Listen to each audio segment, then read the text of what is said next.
Hey, everybody, and welcome to another episode of the Sell More Book Show, episode 568. This is going to be a solo episode of the podcast.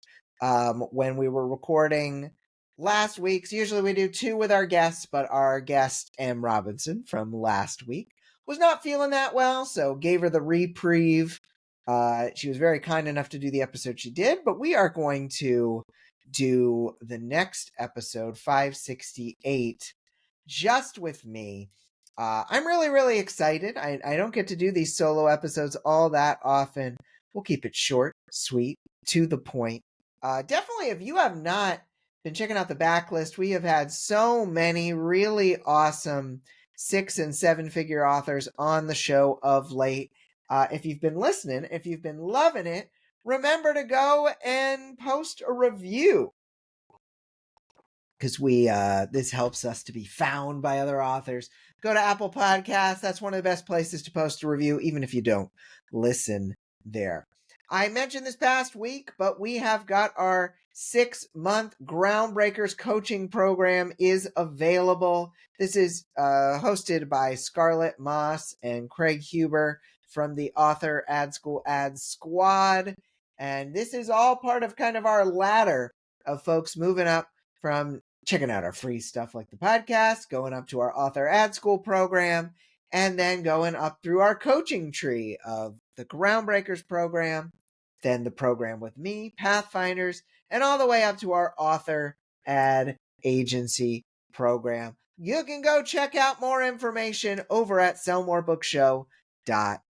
Our question of the week from a couple weeks back was, what are the items that are absolutely crucial for your publishing that you shouldn't do yourself? Anne-Marie Eber said, cover design. I absolutely agree. My first cover was atrocious, Anne-Marie. I hope you never have to watch it. Lars Hedbor said, editing. Some authors have the skills to do their own covers, but it's almost impossible to reread your own work and reliably see the words that are on the page as opposed to the ones you intended to put there. I agree. I love to be completely disassociated from the editing process, Lars. And Randy Landenberger agreed with you, said editing. Absolutely. Folks, you can always answer the question of the week over at the Sell More Book Show After Party Facebook group or at sellmorebookshow.com. Let's get into today's top story, breaking the fourth wall. BookFunnel's new partnership with Fourth Wall seeks to solve the direct selling sales tax issue for authors, according to an announcement from BookFunnel. Quote, Fourth Wall is what we in the biz call a merchant of record seller, says the press release, which is a long fancy way of saying they take care of the taxes, end quote. The benefit of using a merchant of record is that it allows you to focus on selling your products, whether it's print books, special editions, ebooks, audiobooks, or even merch. Fourth Wall takes care of all the money stuff and distributes the profits to you for a small fee, typically 3 or 5%, plus a standard credit card processing fee. Quote, on top of setting up a store and selling direct, Fourth Wall also has really strong subscription features built right in, says BookFunnel. So if you're thinking about maybe starting up your own subscription service for your readers, you've got everything you need in one place, end quote. If you've been holding off on setting up direct sales because of sales tax, be sure to get all the info on the new integration using the link in our show notes. We talked a lot with M. Robinson about direct selling, about in-person selling, and it seems really like a good idea to have kind of something in the middle that takes care of these things. Because look, we have all these blocks. And back in the day when we were starting in self-publishing, there were even more blocks in place. And it's really nice that the technology has moved along. It's really nice that there are more and more solutions over time. Fourth Wall seems like an interesting one to check out. And if Damon and the gang are they're in bed with them in a business sense, then maybe they are worth checking out. So go check that out over at the BookFunnel blog. Hot potato wisdom questions from me to myself. How do you handle things like sales tax in your business? I never try to do these kind of things on my own. I am always working with my tax professional. I am always asking them questions. If you have an accountant that you can never reach, or if you're doing this all just looking at the internet, hoping for the best here, I highly recommend you have a tax professional. Often they are not that pricey. They're not necessarily pricier than something like an H&R Block that might not know some of these answers. A regular accountant is likely not that much beyond an accountant that has experience in publishing or with books, is not necessarily that far beyond where something like one of these companies or TurboTax is going to charge you anyway. So another question here is, what other barriers do you see holding authors back from selling direct? I talked about it a little bit the last episode. It takes a lot of time, takes a lot of money. Also, there's a fair bit of technology involved. Amazon takes care of the distribution when you sell an ebook. They take care of the distribution when you sell a paperback. I've been getting into TikTok Shop a little bit. And one of the tough things is you need a solution. Either you need to be selling these books yourself and shipping them yourself and doing all these things yourself, or you need a middle person who is then going to cost some money. And so I think that figuring out the technology and figuring out the process is very important. I'm personally of the mind, let's send as much of that out as we possibly can.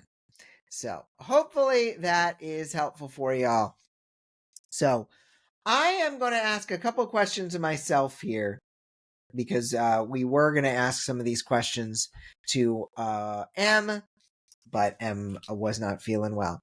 So M talked about how she uses Patreon as essentially a crowdfunding way to connect with her readers on a regular basis.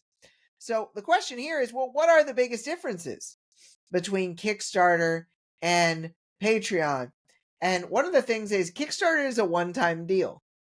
You set up a campaign, it's for this amount of length. You say that, hey, I am going to provide these things then to my readers in a couple months, and then you ship all those things, and then you're done. Hands wiped of it, you're out of it. Patreon is ongoing, an ongoing commitment. And we had a Patreon at one time for the Sell More Book Show, but we got rid of it because we didn't feel like we were giving enough value on a regular basis. I mean, we give a lot of value, but we didn't feel like we could give enough compared to what people were paying us. And so we decided to pull that down. But you know what? Some folks are really into providing consistent value over time, providing consistent content over time.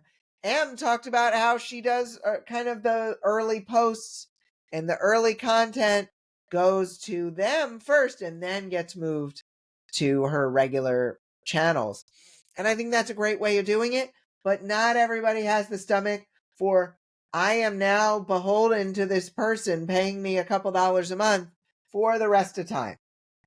I think it's a little much for me personally, and so I don't do it. But for some of you, you might enjoy that, and that's totally fine. We have a question here, which is, if you were invited to do a TED Talk, what would you talk about? Well, one of the reasons I've been working on my new journals, including, if you haven't heard about it, I don't remember if I mentioned it on the show. I have my first new journal out. It is called The Best Version of Your Life, and it is a self-help guided journal to try to help you have more gratitude, happiness, and growth. And I'm writing multiple of these. I have a second one almost ready to put out, and I'm already working on the third, and I've started work on the fourth one.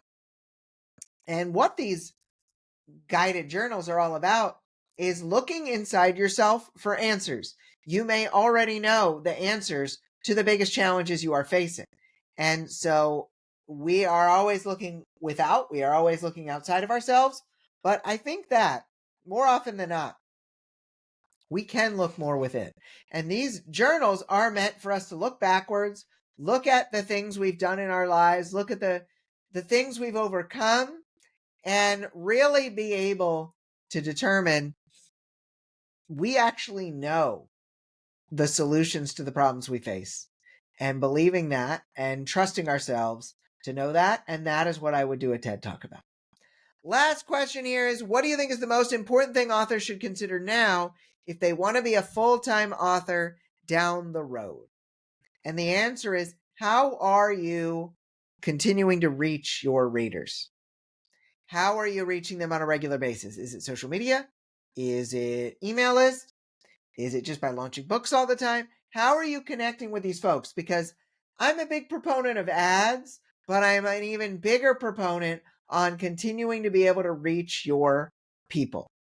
If you do not have a way that you are reaching your target people that they can stick with you, whether it's newsletter, whether it's Patreon, whether it's whatever it is, you need something where you are regularly connecting with these people. And if you don't have it, it is going to be very, very difficult to go full-time later on.